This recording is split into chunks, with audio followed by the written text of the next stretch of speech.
There is something happening quietly inside your body after 60, and most people never realize it until it's too late. The same medications you've been taking safely for years can suddenly start working against you, not because the pills changed, but because your body did. And what makes this truly dangerous is the complete absence of warning signs. No chest pain, no obvious symptoms, just a silent shift that can mean the difference between protection and a cardiovascular event that changes everything.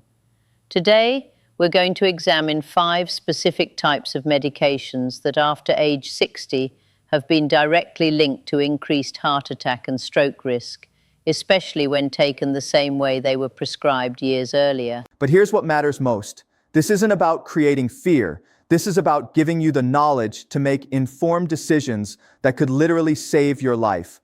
I'm a medical professional, and on this platform, I translate complex medical research into clear, actionable information so you can understand what's actually happening inside your aging body. If you find this valuable, please subscribe, but more importantly, stay with me because one of the medications we'll discuss is taken daily by over 40 million Americans and almost never questioned by patients or doctors. Now, to understand why these risks skyrocket after 60, you need to know something your doctor probably never explained.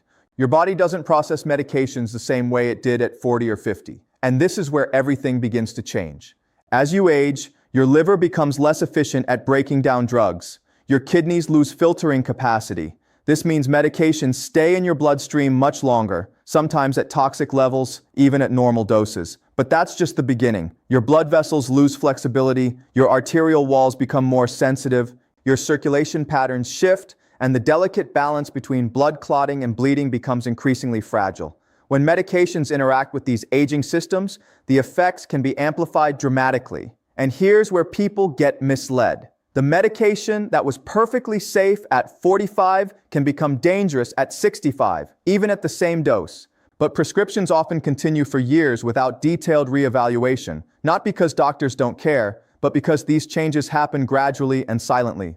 After 60, your baseline risk for cardiovascular events naturally increases. But when certain medications are layered on top without adjustment, they can push that risk into dangerous territory, often without any symptoms until something catastrophic happens. Before we examine these 5 medications, understand this crucial point. Never stop any medication without medical supervision. Our goal is awareness, because when you understand how these drugs work in your aging body, you can ask the right questions and have more informed conversations with your healthcare team. The first medication is among the most commonly used after 60, taken daily by millions, and widely considered harmless. But it can quietly increase cardiovascular strain in ways that build over months and years. Let's start with non-steroidal anti-inflammatory drugs, or NSAIDs. This includes ibuprofen, naproxen, and prescription-strength anti-inflammatory medications. They're used for joint pain, arthritis, and everyday inflammation. They seem like a simple solution. You take one,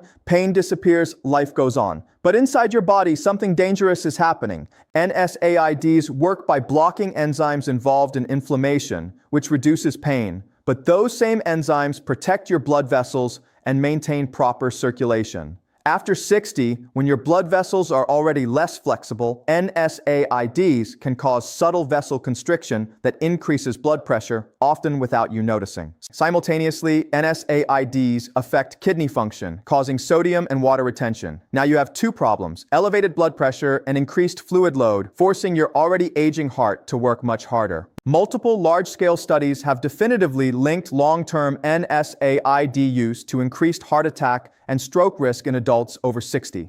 The danger is that relief is immediate, but cardiovascular damage builds slowly and silently over time. This doesn't mean NSAIDs are inherently bad, but daily long-term use without regular reevaluation after 60 is where serious risk begins accumulating. The second medication is even more deceptive because it seems completely unrelated to heart problems. These are proton pump inhibitors, or PPIs, including omeprazole and esomeprazole. They're prescribed for acid reflux, heartburn, and stomach protection. On the surface, they appear harmless. They reduce acid, relieve discomfort, protect the stomach lining.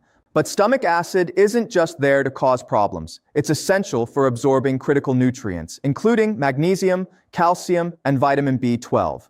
Long-term PPI use depletes these nutrients, and here's why that's dangerous for your heart. Magnesium deficiency can trigger irregular heart rhythms.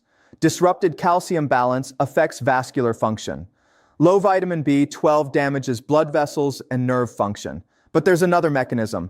Research suggests PP may impair the endothelium, the inner lining of blood vessels that controls circulation, clotting, and vessel relaxation. When this system fails, cardiovascular event risk increases significantly. Many people start PPs for short-term issues, but continue taking them for years without reassessment. The longer this continues, the more these underlying effects accumulate, often completely unnoticed until something serious happens. Now we move to medications that don't just affect pressure or nutrients. They directly alter how your heart functions under stress. And the effects build so slowly that they're almost never connected to cardiovascular problems until it's too late.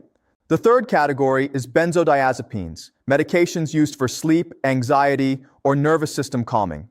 This includes diazepam, lorazepam, and similar drugs.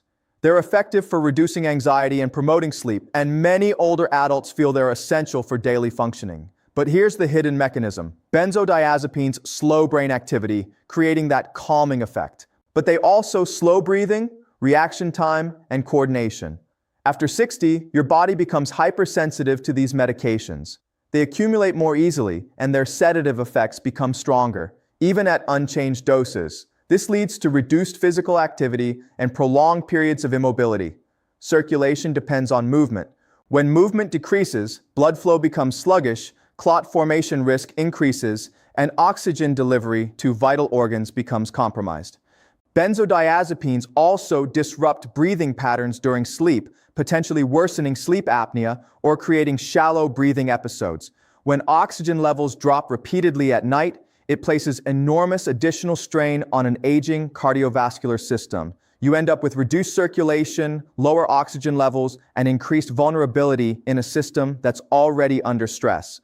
This doesn't feel dramatic. It feels like normal aging fatigue and slower mornings. But underneath, cardiovascular stress is building toward a potential crisis. The fourth medication creates an even more complex problem because of how it interacts with everything else you might be taking. These are decongestants and stimulant-like medications, including pseudoephedrine and combination cold medications. They're used for sinus congestion, colds, and seasonal discomfort. They're easily accessible over the counter, which creates a false sense of safety. But their mechanism is concerning for aging cardiovascular systems. Decongestants work by constricting blood vessels to reduce nasal swelling. But this effect doesn't stay localized to your nose.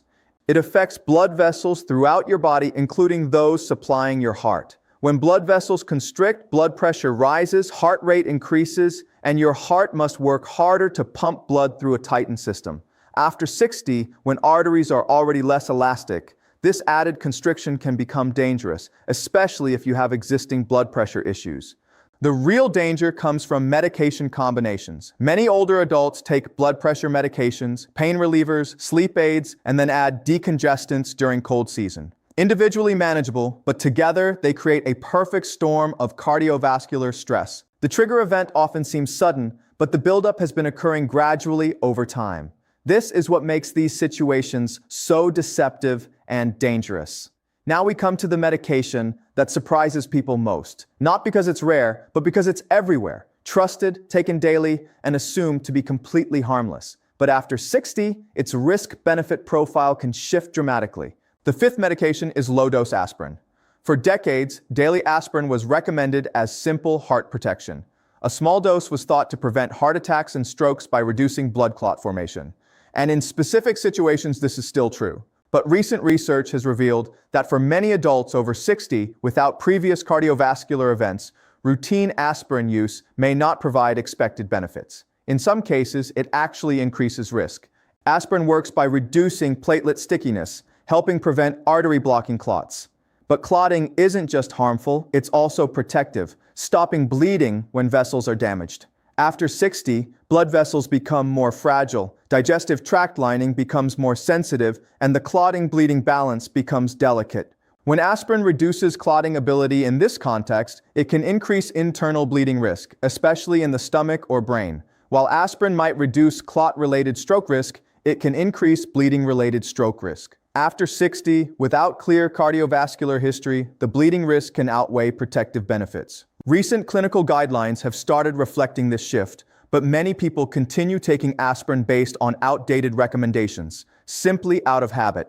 This doesn't mean aspirin is bad. It means it must be matched to the right situation, the right risk profile, the right individual. Taking it just in case without knowing if it truly benefits you can create risk without meaningful protection. Here's what connects all 5 medications. Their risk increases when they're taken the same way despite your body changing over time.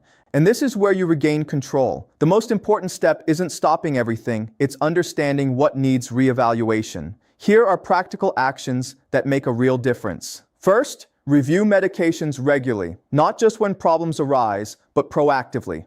Ask your healthcare provider, do I still need this at the same dose? Has my risk profile changed? Is there a safer alternative at my current age? Second, pay attention to combinations. Many risks come not from single medications, but from how multiple drugs interact, including over-the-counter medications and occasional use.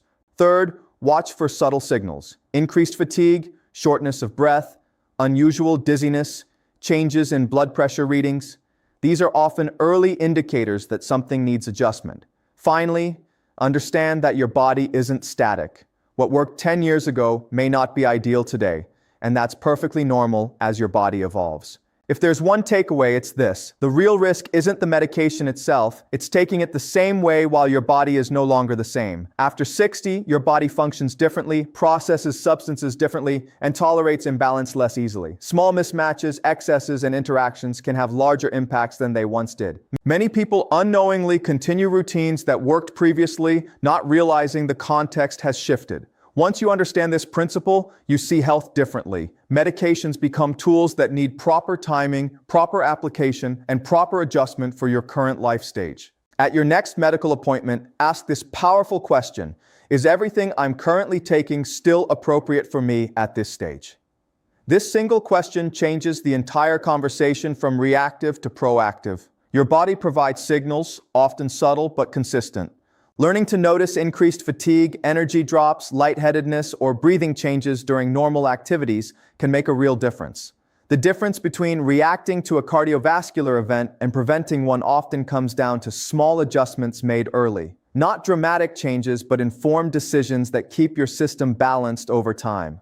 While you can't control every risk factor, you control awareness, you control asking questions, and you control ensuring your routine matches your current body. If this helped you understand your medications differently, consider sharing it with others over 60 who take daily medications. Sometimes the most important changes start with realizing that what worked before may need to be examined again. And once you see that, you start making health decisions in a completely different way.